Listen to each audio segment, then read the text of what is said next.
और अगली बड़ी खबर का रुख करेंगे। लोकसभा चुनाव के लिए आरजेडी की तैयारी पूरी तरह से है। आरजेडी ने फाइनल किए हैं 4 नाम।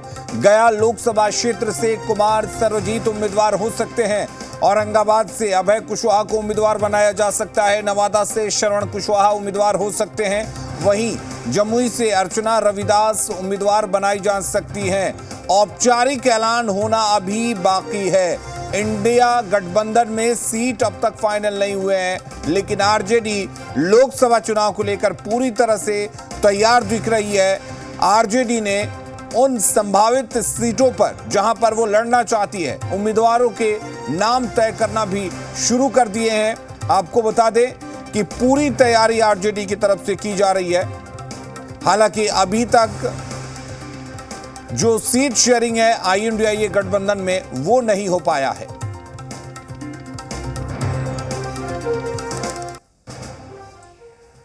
और इधर RLJP अध्यक्ष पशुपति पारस आज दोपहर तक बड़ा फैसला ले सकते हैं। संभावना जताई जा रही है कि NDA गठबंधन में रहने या ना रहने को लेकर कोई अहम फैसला लिया जा सकता है।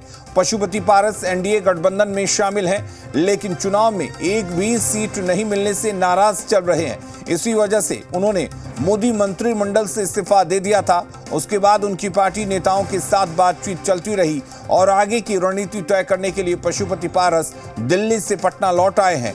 पटना के पार्टी कार्यालय में लगातार समर्थकों और कार्यकर्ताओं के आने का सिलसिला भी जारी है। हर कोई पशुपति कुमार पारस के अगले कदम का इंतजार कर रहा है।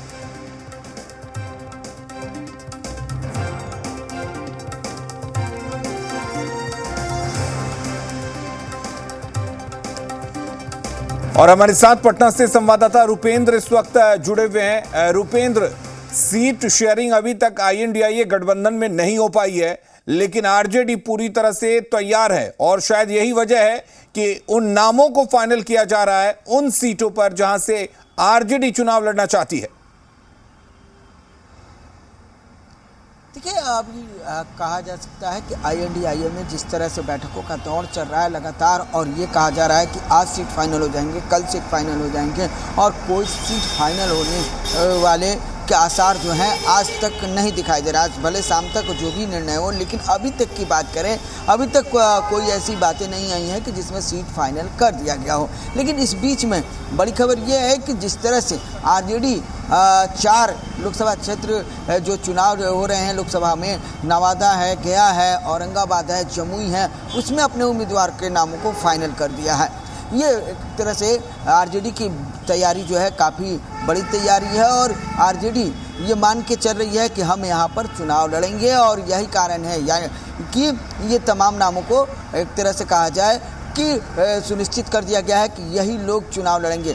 दूसरी चीज़ यह है कि अब चुनाव सर पे है, नामांकन की प्रक्रिया शुरू हो गई है। कल से ही नामांकन की प्रक्रिया शुरू हो गई और अभी तक नाम नहीं फाइनल किए गए हैं। इसमें आरजेडी ने अपना नाम जो है उम्मीदवारों को फाइनल किया है कि उम्मीदवार जो है वो क्षेत्र में जाएं और जनता के बीच में जाएं, अपने नामांकन की जो है उसको तैयारी करें। अब सवाल ये होता है कि क्या ये 4 सीट महागठबंधन INDIA ने आरजेडी को दे दिया है? तो ये इस पर अपने दर्शकों को बता दें तो इस पर यह है कि कल जब आरजेडी के संसदीय दल की, राज्य संसदीय दल और केंद्रीय संसदीय दल की बैठक हुई, उसके बाद अब्दुल बारी सिद्दीकी जो वरीय नेता हैं, MLC हैं, उन्होंने साफ तौर पर आके कहा मीडिया के बीच में कि लालू यादव को महागठबंधन की तरफ से, INDIA की तरफ से ये सुनिश्चित कर दिया गया है कि वही जो है अंतिम फैसला लेंगे। आरजेडी ने भी सुनिश्चित किया है कि वही अंतिम फैसला लेंगे, और बिहार ही नहीं, बिहार के आसपास जो राज्य हैं जैसे कि झारखंड है, बंगाल है, इन तमाम राज्यों में लालू यादव जो है फैसला लेंगे। तो साफ तौर पर यह कहा जा सकता है कि भले सीटों को लेकर बैठकों का दौर जरूर जारी है, लेकिन कांग्रेस और आरजेडी के बीच में कहीं ना कहीं बनती हुई बात दिख रही है। यही कारण है कि लालू यादव ने 4 जगह पर उम्मीदवारों के नामों को फाइनल कर दिया है। जी बिल्कुल, अगर बात करें पशुपति कुमार पारस की, तो क्या कुछ चर्चा है पशुपति कुमार पारस को लेकर? क्या वो उनकी आगे की रणनीति क्या कुछ हो सकती है रुपेंद्र? देखिए, पशुपति पारस ने साफ तौर पर कहा था कि मैं हाजीपुर से ही चुनाव लड़ूंगा, और जब उनका एनडीए से पत्ता कटने वाला था उस समय भी उन्होंने कहा कि मैं हाजीपुर से चुनाव लड़ूंगा। जब उनके भतीजे चिराग पासवान को बीजेपी ने 5 सीट दे दिया था उसके बाद भी उन्होंने कहा कि मैं लड़ूंगा हाजीपुर से। अब सवाल यह है कि हाजीपुर से लड़ेंगे तो वो अपनी पार्टी से लड़ेंगे या किसी गठबंधन से लड़ेंगे, तो उस पर जो है आज वो खुलासा करने वाले हैं कि वो अपने पार्टी से लड़ेंगे या गठबंधन से लड़ेंगे। लेकिन इस बीच में जिस तरह से सुनील सिंह जो लालू यादव के काफ़ी करीबी हैं और आरजेडी के एमएलसी हैं, उन्होंने जिस तरह से पशुपति पारस को लेकर बयान दिया है उसको लेकर साफ कहा जा सकता है कि अभी लोग जो हैं ये आरजेडी में कई लोग ऐसे हैं जो पशुपति पारस अगर इधर आते हैं उसको लेकर खुश नहीं है। लेकिन उन लोगों का साफ तौर पर यह कहना है कि अंतिम निर्णय लालू यादव को लेना है क्योंकि वो राष्ट्रीय अध्यक्ष है। अब देखना यह है कि पशुपति पारस जो है क्या कह रहे हैं, एनडीए से नाता तोड़ते हैं, क्योंकि अभी तक उन्होंने एनडीए से नाता नहीं तोड़ा था। इस्तीफा जरूर उन्होंने दिया था लेकिन एनडीए से नाता नहीं तोड़ा था, और आज वो फैसला जब लेते हैं तो क्या महागठबंधन उनको स्वीकार कर रहा है, लालू यादव स्वीकार कर रहा है कि नहीं कर रहे हैं, इस पे जो है अब देखना बाकी होगा कि किस तरह की रणनीति पशुपति पारस की होती है, किस तरह जो है लालू यादव की रणनीति पशुपति पारस को लेकर होती है। बिल्कुल। और जिस तरह से रुपेंद्र अगर देखा जाए महागठबंधन में सीट शेयरिंग की जो बात चल रही है बिल्कुल फाइनल स्टेज में है और कहा जा रहा है कि सब चीजें तय हो चुकी हैं, बस औपचारिक ऐलान बाकी है। ऐसे में क्या आपको लगता है कि पशुपति कुमार पारस अगर महागठबंधन का हिस्सा बनते हैं तो पशुपति कुमार पारस फिलहाल उस स्थिति में है कि वो सीटों को लेकर बार्गेन कर सके या सीटों को लेकर बातचीत कर सके या अपनी कुछ शर्तें रख सके? देखिए फिलहाल इस स्थिति में नहीं है जिसमें सीटों को लेकर वो बार्गेन कर सके।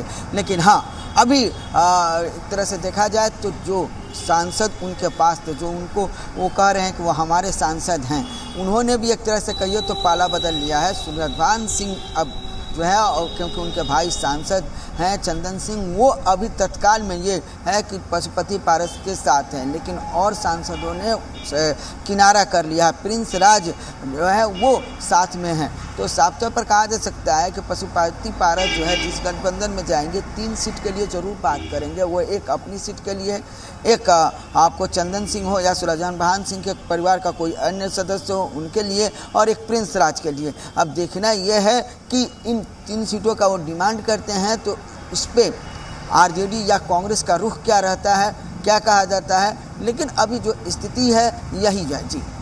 लेकिन जिस तरीके से पशुपति कुमार पारस अब तक एनडीए से अपना रिश्ता नहीं तोड़ पाए हैं, उन्होंने प्रधानमंत्री नरेंद्र मोदी में अपनी आस्था जताई है, आपको लगता है कि महागठबंधन पशुपति कुमार पारस पर विश्वास करेगा?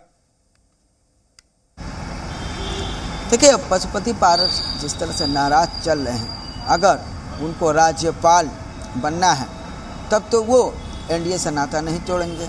अगर उन्हें राज्यपाल नहीं बनना है तो जरूर तोड़ेंगे, क्योंकि साफ तौर पर एनडीए की तरफ से कह दिया गया है कि आपको राज्यपाल बनाया जाएगा, और पशुपति पारस इससे खुश रहते तो उसी समय ओके कर देते। दूसरी चीज़ यह है कि हर किसी की अपनी रणनीति होती है, हर कोई अपनी तरफ से राजनीति करता है, तो खास तौर पर यह हो सकता है कि पशुपति पारस कहीं एनडीए के पक्ष में कुछ बोले, लेकिन कहा नहीं जा सकता है। जिस तरह से वो नाराज हैं, अब उन पे ही है सब कुछ है कि वो क्या अगला फैसला लेते हैं जी। चलिए रुपेंद्र, बहुत शुक्रिया हमारे साथ जुड़ने के लिए। और वाकई आज देखने वाली बात होगी कि पशुपति कुमार पारस आज दोपहर में क्या कुछ फैसला लेते हैं। क्या वो महागठबंधन के साथ जाते हैं या फिर एनडीए के साथ ही बने रहते हैं या फिर अलग राह अपनाते हैं? अगर वो महागठबंधन के साथ आते हैं तो किन शर्तों के साथ आते हैं, क्या महागठबंधन उनकी शर्तों को मानता है? ये तमाम चीजें जो होंगी वो देखने वाली होंगी।